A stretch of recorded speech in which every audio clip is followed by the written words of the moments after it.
سوچئے، ایک ایسی قوم جس کا قد آسمان چھوتا تھا، جس کی طاقت کے سامنے دنیا کانپتی تھی، جس کے بادشاہ نے سونے چاندی کے محلوں والا ایک شہر بنوایا تھا، اور جو اپنے زمانے کی سب سے مضبوط قوم کہلاتی تھی۔ لیکن وہی قوم اتنی بری طرح مٹا دی گئی کہ آج صرف نام باقی ہے۔ یہ کہانی ہے قوم عاد کی اور پیغمبر حضرت ہود علیہ السلام کی۔ حضرت نوح علیہ السلام کے طوفان کے کئی سال بعد اللہ تعالیٰ نے ایک نئی قوم آباد فرمایا۔ اس قوم کا نام تھا عاد۔ یہ لوگ جسمانی طاقت میں اپنے زمانے کی سب سے آگے کی قوم تھے۔ لمبا قد، چوڑا سینہ، مضبوط بدن اور لمبی عمر۔ اللہ نے انہیں زمین کی حکومت دی، بے حساب نعمتیں دی اور ایسی قوت دی جس پر انہیں خود گھمنڈ ہونے لگا۔ لیکن ایمان اور عمل کے معاملے میں یہی قوم سب سے زیادہ گر چکی تھی۔ طوفان نوح کے بعد حضرت نوح علیہ السلام کی اولاد پھیلی اور الگ الگ علاقوں میں بس گئی۔ ان میں سے ایک قبیلہ عرب کے دکشنی حصے کی طرف گیا اور ریت کے اونچے ٹیلے والے علاقے احقاف میں بس گیا۔ یہی قبیلہ اپنے باپ یا اپنے بادشاہ عاد کے نام سے قوم عاد کہلایا۔ اللہ تعالیٰ نے قوم عاد کو طاقت دی، صحت دی، اولاد دی، باغ دیے، نہریں دی اور مضبوط حکومت دی۔ قرآن میں ان کی جسمانی طاقت کا ذکر آیا ہے۔ وہ لوگ ایسے تھے جن جیسا پھر کوئی پیدا نہیں ہوا، لیکن نعمتوں کے بدلے انہوں نے شکر نہیں بلکہ گھمنڈ چنا۔ قوم عاد میں ایک بڑا بادشاہ ہوا، شداد بن عاد۔ اس نے جب جنت کا ذکر سنا تو اللہ کی بات ماننے کے بجائے گھمنڈ میں آ کر کہا، میں دنیا میں ہی جنت بنا دوں گا۔ اس نے سونے چاندی کے محل، جواہرات کے کھمبے، موتی بچھی زمین اور بہتی نہروں والا ایک شاندار شہر بنوایا۔ لیکن جب شداد اپنے بنائے ہوئے شہر تک پہنچا بھی نہیں تھا کہ پہلے ہی اللہ کا عذاب آیا اور ایک زوردار آواز میں سب کچھ ختم ہو گیا۔ قوم عاد بتوں کی پوجا کرتی تھی، راستوں پر اونچی عمارتیں بنا کر لوگوں کا مذاق اڑاتی تھی، طاقت کے نشے میں ظلم کرتی تھی، لمبی زندگی کے گھمنڈ میں محل بناتی تھی اور سمجھتی تھی کہ انہیں کبھی مرنا ہی نہیں۔ یہی وجہ تھی کہ اللہ تعالیٰ نے ان کی ہدایت کے لیے انہی میں سے ایک پیغمبر بھیجا۔ اللہ تعالیٰ نے قوم عاد کی طرف ان کے ہی قبیلے سے حضرت ہود علیہ السلام کو بھیجا۔ آپ حضرت نوح علیہ السلام کی نسل سے تھے، سچے، امانت دار اور اللہ پر پورا بھروسہ رکھنے والے۔ آپ کا مشن صاف تھا، ایک اللہ کی عبادت، بتوں کو چھوڑنا، ظلم چھوڑنا اور صحیح راستے پر لوٹ آنا۔ لیکن طاقت کے نشے میں ڈوبی قوم کیا اپنے گھمنڈ سے باہر آئے گی یا پھر اپنی ہی طاقت کو اپنی تباہی کا کارن بنا لے گی؟ جب حضرت ہود علیہ السلام نے قوم عاد کے سامنے پہلی بار سچ بولا تو جواب میں نہ تعلیم ملی، نہ سوچ، نہ شرم، بلکہ ملا مذاق، الزام اور سیدھا انکار۔ حضرت ہود علیہ السلام اپنی ہی قوم کے بیچ کھڑے ہوئے، نہ کوئی تاج تھا، نہ کوئی فوج، نہ کوئی طاقت کا دعویٰ، صرف ایک بات تھی، اللہ کا پیغام۔ آپ علیہ السلام نے فرمایا، اے میری قوم، اللہ کی عبادت کرو، اس کے سوا تمہارا کوئی معبود نہیں۔ کیا تم ڈرتے نہیں؟ یہ بات سیدھی تھی، صاف تھی اور حق تھی، لیکن قوم عاد کے سردار سچ سننے کو تیار نہیں تھے۔ انہوں نے کہا، ہمیں تو تم سیدھے سیدھے بے وقوف لگتے ہو اور ہم تمہیں جھوٹوں میں سے سمجھتے ہیں۔ یہ الزام صرف ایک انسان پر نہیں تھا، یہ حملہ تھا رسالت پر۔ حضرت ہود علیہ السلام نہ غصے میں آئے نہ بددعا دی، پورے صبر سے فرمایا، اے میری قوم، مجھ میں کوئی بے وقوفی نہیں، میں تو تمام جہانوں کے رب کا بھیجا ہوا رسول ہوں۔ میں تمہیں اپنے رب کے پیغام پہنچا رہا ہوں اور میں تمہارا سچا خیر خواہ اور امانت دار ہوں۔ حضرت ہود علیہ السلام نے ان کی اصلی غلطی بتائی۔ کیا تمہیں اس بات پر حیرانی ہے کہ تمہارے پاس تمہاری ہی قوم کا ایک آدمی نصیحت لے کر آیا؟ اصل حیرانی تو یہ تھی کہ وہ لوگ پتھروں کے بنے بتوں کو خدا مان بیٹھے تھے۔ پھر حضرت ہود علیہ السلام نے انہیں یاد دلایا، نوح کی قوم کے بعد اللہ نے تمہیں زمین میں طاقت اور حکومت دی، لمبا قد دیا اور فرمایا، اللہ کی نعمتوں کو یاد کرو تاکہ تم کامیاب ہو جاؤ۔ لیکن قوم عاد نے کہا ہم سے زیادہ طاقتور کون ہے؟ انہیں یہ سمجھ ہی نہیں آیا کہ جس نے انہیں پیدا کیا وہ ان سے کہیں زیادہ طاقتور ہے۔ قرآن کے مفہوم کے مطابق انہوں نے زمین میں ناحق گھمنڈ کیا اور اللہ کی آیتوں کا انکار کرتے رہے۔ حضرت ہود علیہ السلام سچ بولتے رہے اور قوم عاد گھمنڈ میں اور ڈوبتی چلی گئی۔ قوم عاد نے حضرت ہود علیہ السلام سے کہا تم بھی ہمارے جیسے انسان ہو، اگر تم پیغمبر ہوتے تو فرشتہ ہوتے۔ یہ بھی تو ہمارے جیسا انسان ہے، اگر پیغمبر ہوتا تو فرشتہ ہوتا۔ جو ہم کھاتے ہیں وہی یہ کھاتا ہے، جو ہم پیتے ہیں وہی یہ پیتا ہے۔ یعنی انہوں نے رسول کو صرف عام آدمی کہہ کر حق ٹھکرا دیا۔ حضرت ہود علیہ السلام لگاتار اپنی قوم کو سمجھاتے رہے، لیکن قوم کے سردار لوگوں کو بھڑکانے لگے۔ انہوں نے کہا یہ تو ہمارے جیسا ہی انسان ہے، جو ہم کھاتے ہیں وہی یہ بھی کھاتا ہے، جو ہم پیتے ہیں وہی یہ بھی پیتا ہے۔ یہ بھی تو ہمارے جیسا انسان ہے، اگر پیغمبر ہوتا تو فرشتہ ہوتا۔ جو ہم کھاتے ہیں وہی یہ کھاتا ہے، جو ہم پیتے ہیں وہی یہ پیتا ہے۔ پھر لوگوں کو ڈرانے لگے، اگر تم نے اپنے جیسے انسان کی بات مان لی تو تم نقصان اٹھاؤ گے۔ قوم عاد کا ماننا تھا پیغمبر انسان نہیں ہو سکتا، پیغمبر فرشتہ ہونا چاہیے، انسان رسول کیسے ہو سکتا ہے؟ لیکن یہی سوچ قوم عاد کی گمراہی کی بڑی وجہ بنی۔ قوم نے صاف کہا اگر ہمارا رب چاہتا تو فرشتے بھیج دیتا، ہم تمہاری بات نہیں مانیں گے۔ یعنی انہوں نے اللہ کے بھیجے ہوئے رسول کو جھٹلا دیا۔ حضرت ہود علیہ السلام نے انہیں قیامت اور دوبارہ زندہ کیے جانے کی بات سمجھائی، لیکن قوم نے اس کا انکار کیا اور کہا کیا مرنے کے بعد جب ہم مٹی اور ہڈیاں بن جائیں گے پھر زندہ کیے جائیں گے؟ یہ تو بہت دور کی بات ہے، ہماری زندگی تو بس یہی دنیا کی زندگی ہے، مرنا اور جینا یہی ختم۔ اور انہوں نے کہا کہ ہود علیہ السلام نے اللہ پر جھوٹ گڑھا ہے، اس لیے ہم ان پر ایمان نہیں لائیں گے۔ ایک بار حضرت ہود علیہ السلام نے انہیں اللہ کے عذاب سے ڈرایا تو انہوں نے گھمنڈ سے کہا ہم سے زیادہ طاقتور کون ہے؟ انہیں یہ یاد ہی نہیں رہا کہ جس نے انہیں پیدا کیا وہ ان سے کہیں زیادہ طاقتور ہے۔ حضرت ہود علیہ السلام نے ان کے غلط کاموں پر سخت نصیحت کی۔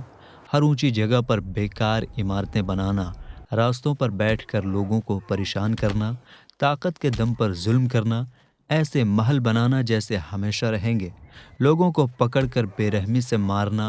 پھر فرمایا اللہ سے ڈرو اور میری بات مانو، اس رب سے ڈرو جس نے تمہیں جانور، اولاد، باغ اور پانی دیے۔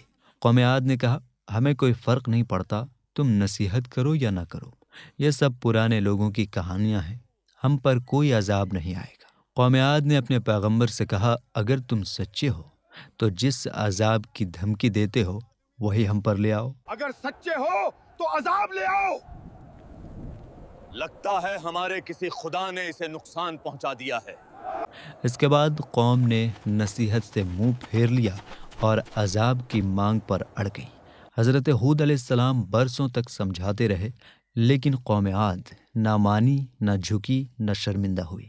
آخرکار انہوں نے کہا کیا تم ہمیں ہمارے باپ داداؤں کے معبودوں سے پھیرنا چاہتے ہو؟ اگر تم سچے ہو تو عذاب لے آؤ۔ کیا تم ہمیں ہمارے باپ داداؤں کے معبودوں سے پھیرنا چاہتے ہو؟ ہمیں کوئی دلیل نہیں چاہیے۔ اگر سچے ہو تو عذاب لے آؤ۔ حضرت ہود علیہ السلام نے فرمایا عذاب کب آئے گا یہ علم صرف اللہ کے پاس ہے، میرا کام صرف پیغام پہنچا دینا ہے، لیکن میں دیکھ رہا ہوں کہ تم ایک جاہل قوم ہو۔ پھر آپ نے فرمایا تم مجھ سے ان ناموں پر جھگڑتے ہو جو تم اور تمہارے باپ دادا خود گڑ لائے ہو، اللہ نے ان کے لیے کوئی دلیل نہیں اتاری۔ اگر نہیں مانتے تو انتظار کرو، میں بھی انتظار کر رہا ہوں۔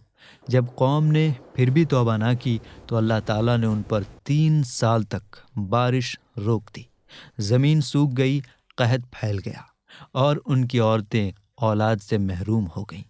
اب وہی قوم جو طاقت پر گھمنڈ کرتی تھی پوری طرح بے بس نظر آنے لگی۔ اس حالت میں حضرت ہود علیہ السلام نے کہا اپنے رب سے معافی مانگو، اس کی طرف لوٹ آؤ، وہ تمہیں موسلادھار بارش دے گا، طاقت پر طاقت بڑھائے گا اور اولاد دے گا، مگر مجرم بن کر منہ مت پھیرو۔ قوم نے جواب دیا تم کوئی دلیل نہیں لائے، ہم اپنے معبود نہیں چھوڑیں گے، ہم تو یہ سمجھتے ہیں کہ ہمارے کسی معبود نے تمہیں نقصان پہنچا دیا ہے۔